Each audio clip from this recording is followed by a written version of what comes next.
Hello students, आज हम chapter first matter in our surroundings के टेक्स्ट बुक के क्वेश्चंस करेंगे। बैक एक्सरसाइज के फर्स्ट क्वेश्चन है convert the following temperatures to celsius scale, कि इन टेम्परेचर्स को सेल्सियस स्केल में कन्वर्ट करो। तो देखो, इसका एक रूल है कि जब हमने सेल्सियस स्केल से केल्विन में कन्वर्ट करना होता है तो हम उस टेम्परेचर में 273 प्लस कर देते हैं, और अगर हमने केल्विन स्केल से सेल्सियस स्केल में करना हो तो हम उस टेम्परेचर में से 273 माइनस कर देते हैं। अब देखो, इसमें 293 केल्विन लिखा है। केल्विन को हमने सेल्सियस में कन्वर्ट करना है। इसका मीनिंग कि इसमें से 273 माइनस होने हैं। तो क्या आंसर आएगा? 293 माइनस 273। तो क्या आएगा आंसर इसमें? इस पे आप रफ पे करके देख सकते हो। 293 273 तो 20 आ जाएगा आंसर। तो 20 डिग्री सेल्सियस। सेकंड है 470 केल्विन। तो इसमें से भी आपने 273 माइनस कर देने हैं। ठीक है, 470 में से 273 माइनस करो तो 7, तो 9 एंड 1, तो 197 डिग्री सेल्सियस टेम्परेचर आ गया। नेक्स्ट क्वेश्चन है convert the following temperatures in kelvin scale. अब इसमें ये सेल्सियस में है तो हमने इसको केल्विन में करना है। तो इस केस में क्या होगा कि जब सेल्सियस से केल्विन में करती है तो क्या करते हैं? 273 प्लस करने हैं। ठीक है, तो इसमें क्या आएगा? 25 प्लस 273। तो क्या आएगा इसमें आंसर? 273 में 25 प्लस कर दो तो 298 केल्विन आ गया। अब 373 में 273 प्लस कर दो तो क्या आ जाएगा? 646 केल्विन आंसर आ जाएगा। नेक्स्ट है give reasons for following observations, कि जो नेफ्थलीन की बॉल्स है दे disappear with time without leaving any solid, कि जब आप फिनाइल की गोलियां कहीं भी रखते हो तो वो टाइम के साथ पूरी डिसअपियर हो जाती है और कोई सॉलिड नहीं बचता। तो क्या कारण है इसका? Naphthalene balls disappear with time without leaving any solid because naphthalene balls undergo sublimation, क्योंकि नेफ्थलीन की जो बॉल्स है उनमें सब्लिमेशन हो जाती है and change from solid to vapour state, और वो सॉलिड से डायरेक्ट वेपर स्टेट में चेंज हो जाती हैं। नेक्स्ट है we get smell of perfume sitting several metres away, कि अगर परफ्यूम कहीं पे कोई छिड़कता है तो उसकी स्मेल है कई मीटर्स तक दूर चली जाती है। तो इसमें क्या है कि we get smell of perfume sitting several metres away because the vapours of perfume diffuse into air quickly due to high kinetic energy of particles of air and perfume vapours. कि क्यों चली जाती है? क्योंकि जो परफ्यूम के जो vapours होते हैं वो भी गैसियस स्टेट है और वो इसमें एयर में डिफ्यूज हो जाते हैं उसके पार्टिकल्स। ठीक है, क्योंकि जो काइनेटिक एनर्जी है ना एयर के पार्टिकल्स की और परफ्यूम के पार्टिकल्स की हाई होती है, क्योंकि दोनों ही गैसेस है। नेक्स्ट है arrange the following substances in increasing order of forces of attraction between the particles. तो देखो 3 है कि वाटर, शुगर एंड ऑक्सीजन। अब उसने कहा है कि आप फोर्सेस ऑफ अट्रैक्शन के बेस पे इनका इंक्रीजिंग ऑर्डर लिखना हमने।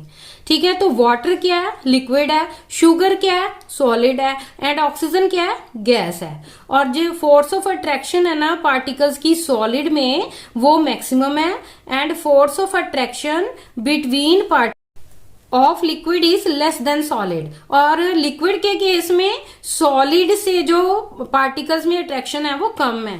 Force of attraction between particles of gases is least, और जो गैसेस के पार्टिकल्स में फोर्स ऑफ अट्रैक्शन है वो सबसे कम है, सॉलिड से भी गैस से भी। सो increasing order force of attraction के अकॉर्डिंग फिर क्या होगा?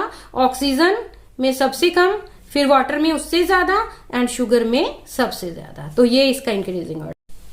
नेक्स्ट है what is the physical state of water eight 25 degree Celsius, 0 degree celsius and 100 degree Celsius, कि उसकी फिजिकल स्टेट कैसी रहेगी, कि वो सॉलिड रहेगा, लिक्विड रहेगा या गैस। तो physical state of water eight 25 degree will be liquid, कि वो लिक्विड होएगा इस पे, क्योंकि ये जो है नॉर्मल रूम टेम्परेचर है 25 degree celsius, and water remains in liquid state at room temperature, और वो रूम टेम्परेचर पे हमेशा लिक्विड रहता है। Physical state of water at 0 degree celsius is solid, 0 degree पे जो है वो वाटर सॉलिड होता है, because 0 degree celsius freezing point है वाटर का। Water turns to ice at this temperature, और पानी आइस में कन्वर्ट हो जाता है इस टेम्परेचर पे। The physical state of water eight 100 degree celsius is gaseous, जब 100 डिग्री टेम्परेचर होएगा तो उसकी जो स्टेट है वो गैशियस होएगी, because boiling point of water is 100 degree celsius, क्योंकि वाटर का बॉइलिंग पॉइंट 100 डिग्री सेल्सियस है, and water changes to water vapours at this temperature, और पानी इस टेम्परेचर पे वाटर वेपर्स में चेंज हो जाता है। नेक्स्ट है गिव 2 रीजंस टू जस्टिफाई, कि 2 रीजंस बताओ कि जो water at room temperature is a liquid, कि जो वाटर है वो रूम टेम्परेचर पे लिक्विड क्यों होता है। तो इसके लिए 2 रीजंस क्या है, कि जो फोर्स ऑफ अट्रैक्शन है ना पार्टिकल्स की लिक्विड में वो लेस है, और सेकंड जो इसका रीजन है कि जो स्पेसिस है ना पार्टिकल्स के लिक्विड में वो मोर है। नेक्स्ट है एन आयरन अलमीरा is solid at room temperature, कि जो आयरन की अलमीरा है वो रूम टेम्परेचर पे सॉलिड क्यों है, क्या रीजन है इसके।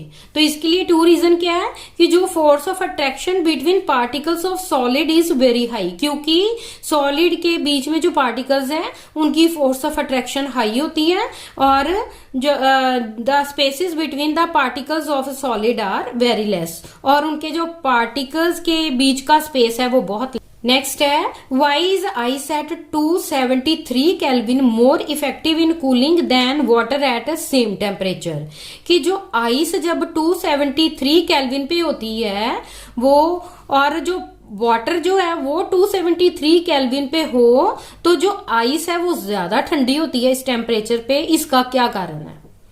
Ice at 273 kelvin is more effective in cooling, उसकी कूलिंग ज्यादा इफेक्टिव है वाटर से at the same temperature, because ice latent heat of fusion, क्योंकि जो आइस होती है ये लेटेंट हीट ऑफ फ्यूजन को एब्जॉर्ब करती है एटमॉस्फेयर से। जब तक आइस पूरी वाटर नहीं ना बनती वो पिघलने के लिए हीट लेती रहती है सराउंडिंग से, उसको कहते हैं लेटेंट हीट ऑफ फ्यूजन।